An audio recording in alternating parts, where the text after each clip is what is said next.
Hello friends, welcome to my channel Jit Education. তো এতিয়া আমি জিকিৰ আৰু জাৰিৰ যিমানবোৰ এক নম্বৰী কুৱেশ্যন আছে এইবোৰ আজি আমি ডিছকাছ কৰিম এই ভিডিঅ'টোত। তো ভিডিঅ'টো চাই থাকক আৰু ভিডিঅ'টো ভাল লাগিলে লাইক কৰিব আৰু চেনেলটো ছাবস্ক্ৰাইব কৰিব।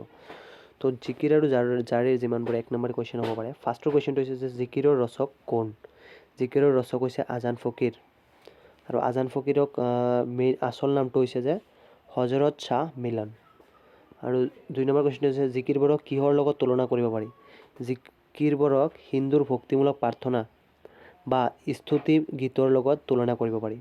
3 নম্বৰ কুৱেশ্যনটো হৈছে জিকিৰ শব্দটো কি শব্দৰ পৰা ওলাইছে? জিকিৰ শব্দটো আৰবী জিকিৰ শব্দৰ পৰা ওলাইছে। তাৰপিছত 4 নম্বৰ কুৱেশ্যনটো হৈছে মমিন শব্দৰ অৰ্থ কি? মমিন শব্দৰ অৰ্থ হৈছে বিশ্বাসী মুছলমান।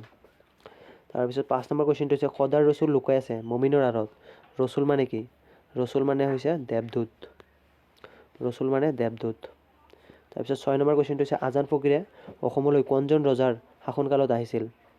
উত্তৰটো হৈছে আহোম ৰজাৰ গদাধৰ সিংহৰ শাসনকালত আহিছিল।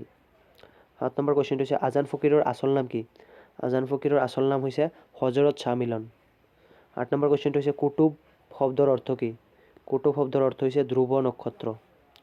আৰু 9 নম্বৰ কুৱেশ্যনটো হৈছে ৰহিমৰ গৃহত মানে কি?